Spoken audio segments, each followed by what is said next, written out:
First thoughts, August 3rd, 2015. Today, I'm talking directly to you, the addict. All right, you are our children. You are our future. When we planned to have you or conceived you, our thoughts were always, the sky's the limit. And, we project onto you all our hopes and dreams, which is a heavy load. It can be a real heavy load. I understand, stress of being a teenager with crazy hormone rushes and all kinds of stuff going on and new experiences. But know that you're always, always in our thoughts and our number one priority. If you haven't tried opiates, don't. Okay? It's not worth it. It's not worth the anguish. It's not worth the health risks. It's not worth the years of life you're taking off of your parents. Um, if you are using, understand this, and I'm not trying to be a cocky sucker here. I'm really trying to talk to you. All right, there's going to be times when you think you're smarter than your parents, and you may be. Okay, but you're not fooling us. Okay, we love you. And in order to love you and have a relationship, in any relationship, you need trust. So we trust you. So whenever you lie or omit or steal or use, it's not that you've figured out a way of doing it without us knowing. You're burning trust. You're burning the trust, and there's, when you're your parents, love is unconditional. Okay, we will always love you. There's nothing in the world you could do that would make us stop loving you. Okay, and that's coming from a normal person. There are a few people out there that never should have had kids, but that's another story for another time. If this takes hold of you, I believe me, I understand how it changes your personality. I understand how it corrupts your morals. Okay, but as I said, unconditional love is forever. Trust, trust is a tank. Okay, and it can be refilled, but it's a tank and it has an end.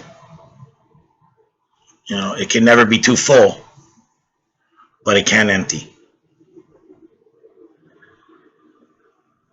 We, as parents, we love you, we support you, and we try to do everything we can for you.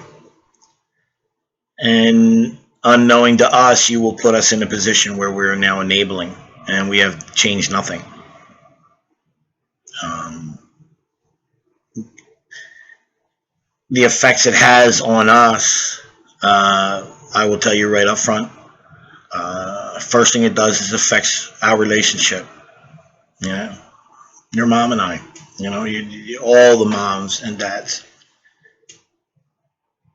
because as much as they want to come together to help you, there's one person's a man, one person's a woman in most cases, and you have a nurturer and a naturist. Okay, I want to go beat the living shit out of anybody that sold you the stuff, and mom wants to give you the benefit of the doubt. It's a strain. Okay, because we're looking for something to fix this, and together we're okay, but if we start getting apart, you can't spread yourself too thin. I want you to get help. Reach out. Okay, if you have an uncle that you trust, an aunt, talk to them. All right, talk to them, explain what's going on. Stay away from the people that you know are doing this stuff. You have to eliminate every friend. And honestly, if they're supplying you, they're not a friend. Change your phone number. Erase contacts. Let your aunt or uncle or whoever you trust to take that phone and clear it for you, and then just put in the numbers of the people you need. Your parents, grandparents, uncles, aunts, sisters, brothers, friends, straight friends.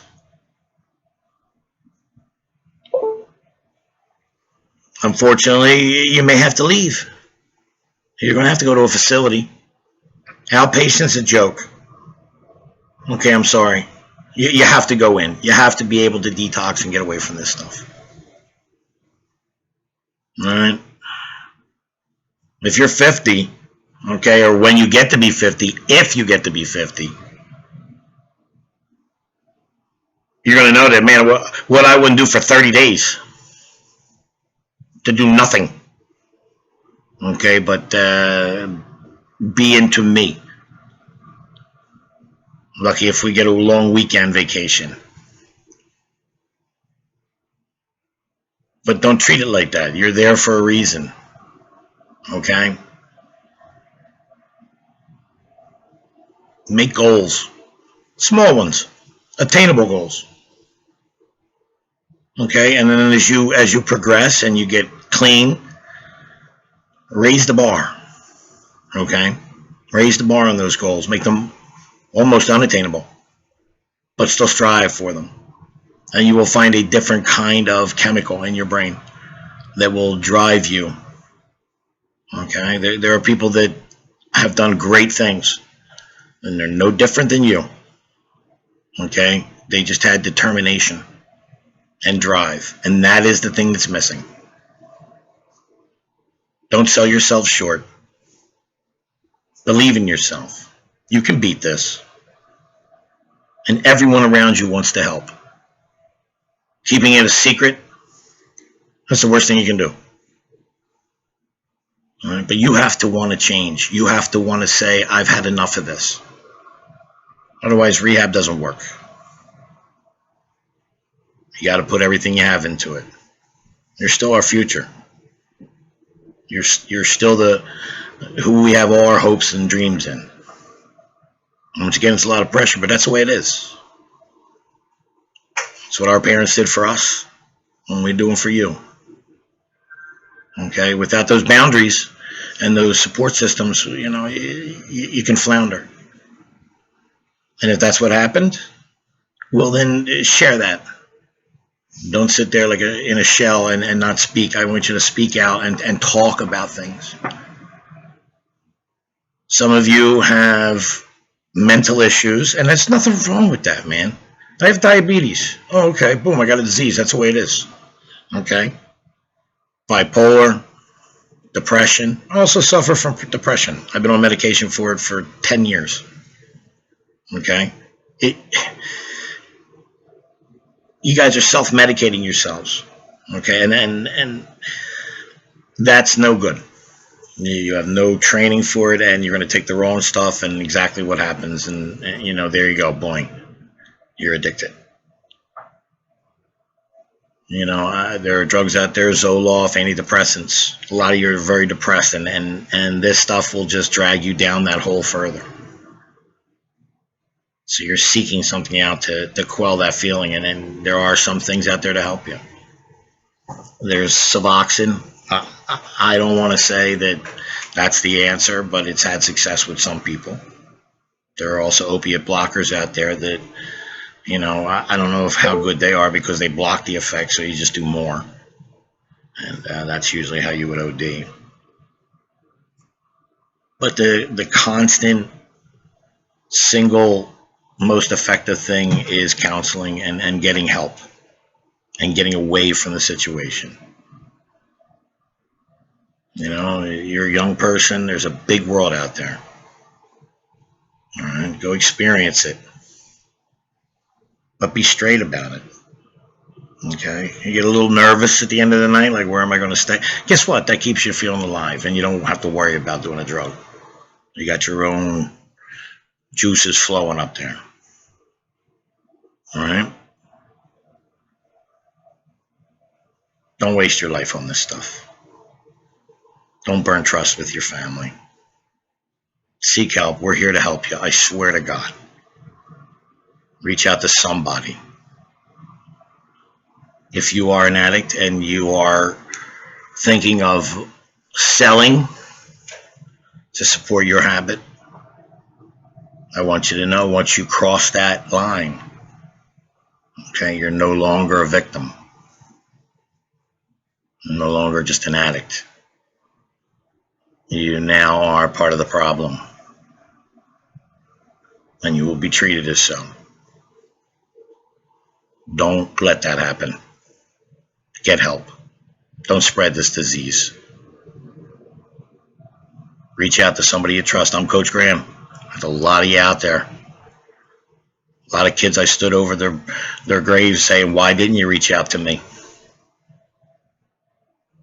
All right, and some of you are reaching out, and I promise I'll do everything I can to help. All right, guys, think about it. You're worth it to us, okay? And not to leave this in your head, but you know, yes, I should. Every day that you're on this, you're taking 6 months off your parents' lives. Um, you know, they want you to succeed. They want you to help. You're taking off time from your own life and leave this. You know, it's a moral issue as well. These drugs are meant for people that aren't terminally ill, that are about to leave this plane, and you're making it harder and harder for them to get it by taking it all up. All right. Like I said, we're here to help. Reach out. All right. I give you everything I got, but to get better. And that's all I got to say. All right. Parents, mask optional.